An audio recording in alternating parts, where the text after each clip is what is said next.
नमस्कार, मैं हूं नीना गौतम और आप देख रहे हैं तूफान मेल न्यूज़। चेहरे देखकर वोट देंगे तो नहीं होगा देश का भला, बोले आज़ाद प्रत्याशी सुभाष मोहन सनेही। मंडी संसदीय सीट से पांचवी बार चुनावी मैदान में उतरे आज़ाद प्रत्याशी एडवोकेट सुभाष मोहन सनेही ने कहा कि यदि हमारी युवा पीढ़ी चेहरा देखकर वोट देगा तो देश का भला नहीं होने वाला। उन्होंने कहा कि इस लोकसभा क्षेत्र से ना तो पूर्व सांसद चुनाव लड़ रहे हैं और ना ही वर्तमान। ऐसे में जनता किसे पिछले कार्यों का हिसाब पूछेगी। दोनों दलों ने नए चेहरे मैदान में उतारे हैं। भाजपा की प्रत्याशी का एक पांव मुंबई में है और एक यहां पर, और कांग्रेस प्रत्याशी जीतता है तो जनता पर फिर उपचुनाव का खर्चा पड़ेगा। आप स्वयं देखिए क्या बोले सुभाष मोहन सनेही। सभी दर्शकों को नमस्कार।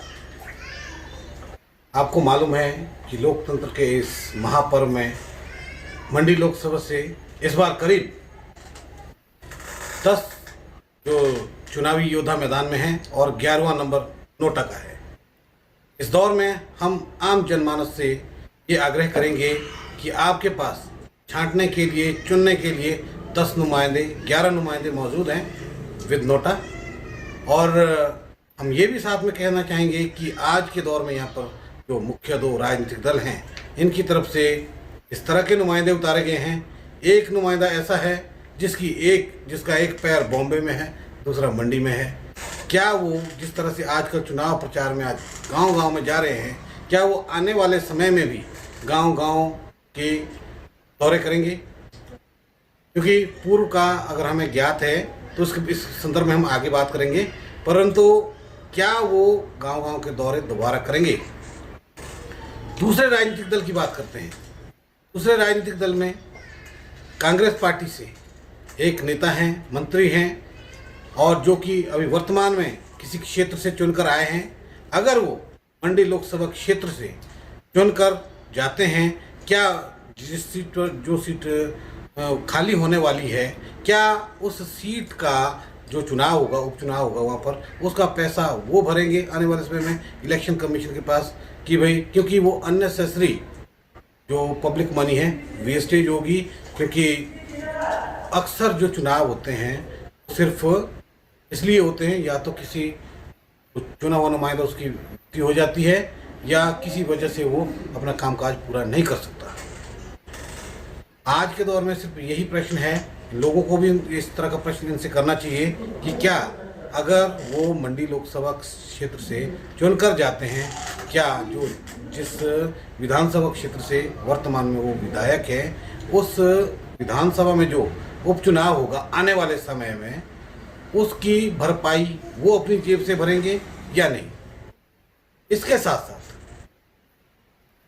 मैं ये आगाह करवाना चाहता हूँ आम जनमानस को कि आने वाले समय में चुनाव पूरे चरम पर है। हमारे बीच में इस दौर में 10 नुमाइंदे हैं और 10 नुमाइंदों में सभी अपने अपने क्षेत्र में अच्छी पकड़ रखते हैं। एक नुमाइंदा हमारे साथ हिंदुस्तान के दूसरे राज्य से संबंधित है, उत्तर प्रदेश से आए हैं, फिर यहाँ पर चुनाव लड़ रहे हैं, वकील हैं। दूसरा नुमाइंदा हमारे पास एक फिल्मी हस्ती है। तीसरा नुमाइंदा वर्तमान में मंत्री है। इस तरह के लोग और भी हमारे साथ हैं जो अच्छे पढ़े लिखे हैं, काबिल हैं। उन लोगों में से अगर हमारी जनता यहाँ से छंटनी करके अपना मतदान हमारे पक्ष में करती है, या मेरे पक्ष में ही नहीं, मैं ये नहीं कहूँगा कि आप मुझे वोट दीजिए, आप सभी 10 लोगों में से छांट कर जो आपको योग्य लगता है, क्योंकि शिक्षा दीक्षा का पता हर व्यक्ति विशेष को होता है। आज के दौर में इस देश को एक जागरूक समाज और जागरूक नागरिक की ज़रूरत है। क्योंकि आपको मालूम होगा पिछले दौर में यहाँ पर कोविशील्ड और वैक्सीनेशन हुई है तो कोविड के दौर में, और लोगों ने, और हमारी जो कोर्ट कचहरियाँ हैं उसके डर से भी लोगों ने उस वैक्सीनेशन को लगाया, उस वैक्सीनेशन को किया। और आज के दौर में हमारे समाज में सबसे ज़्यादा जो केसेस हैं वो ब्रेन हेमरेज के होते आ रहे हैं। इस पर किसी ने प्रश्न चिन्ह लगाने की कोशिश नहीं की। इस प्रदेश में, इस संसदीय क्षेत्र में हमें इस तरह का नुमाइंदा चाहिए जो आने वाले समय में भी इस क्षेत्र की समस्याओं को मद्देनजर रखते हुए अपना सब कुछ कुर्बान करके इस क्षेत्र की जनता के लिए कार्य करें, जिसमें से मैं भी एक हूँ।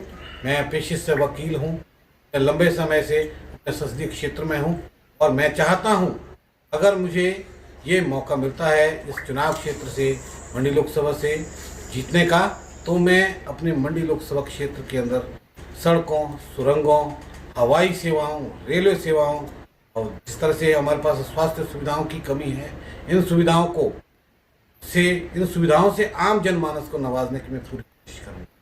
अनएम्प्लॉयमेंट जितना आज के दौर में बढ़ा है, गरीबी जितनी इस सरकार के दौर में बढ़ी है, आपको मालूम होगा, मीडिया के माध्यम से कहें चाहे आंकड़ों के माध्यम से कहें, आज के दौर में हिंदुस्तान के अंदर 80 करोड़ गरीब लोग वास कर रहे हैं। आखिर 80 करोड़ गरीब कहाँ से पैदा हो गए, जिनको हर महीने 5 किलो मुफ्त राशन और 1 किलो चने का पैकेट मुफ्त में सरकार की तरफ से दिया जाता है। वो 80 करोड़ गरीब कहाँ से पैदा हुए, ये गरीबी किसने लाई, डीमोनेटाइजेशन किसने किया, उसके क्या इम्पैक्ट पड़े, क्या हमारे जो वर्तमान सांसद है उन्होंने ये आवाज़ कभी भारत की संसद में उठाई, क्या जो हमारा मुद्दा था यहाँ पर प्रभुजोत से लग वैली के बीच में जोड़ने वाला जो सुरंग निर्माण का कार्य था, क्या वर्तमान सांसद ने वो बात उठाई। आज के दौर में ना पूर्व सांसद यहाँ से चुनाव लड़ रहा है, ना वर्तमान सांसद यहाँ से चुनाव लड़ रहा है। यहाँ पर नए नए चेहरे उतारे गए। चेहरे देखकर अगर वोट देंगे हमारे युवा तो इस देश का कभी भला होने वाला नहीं है। हम आम जनमानस से ये बात अपील करते हैं कि आप शिक्षा के क्षेत्र से ही, शिक्षा समाज की एक रीढ़ है, शिक्षा के माध्यम से ही आपको ऊंचे ऊंचे पदों पर बैठने का मौका मिलता है।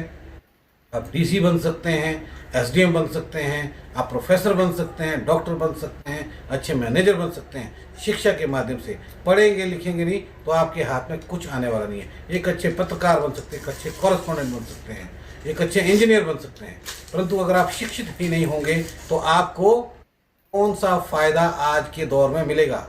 आपको मालूम होगा वर्तमान सरकार जो केंद्र सरकार है उसने बिना एग्जाम लिए लोगों को आईएएस ऑफिसर, बिना एग्जाम लिए लोगों को नौकरियां दे दी। ये सरकार की नीतियां हैं। आने वाले समय में इस देश में जो यूजीसी नेट के एग्ज़ाम्स होते हैं, एचएस के एग्ज़ाम्स होते हैं, एचपीएस के एग्ज़ाम्स होते हैं, यूपीएससी एग्ज़ाम्स होते हैं, ये एग्ज़ाम कंडक्ट नहीं किए जाएंगे, बल्कि जो उनके अपने लोग हैं, जो उनकी अपनी सोच के लोग हैं, उन्हें ही नियुक्ति प्रदान की जाएगी।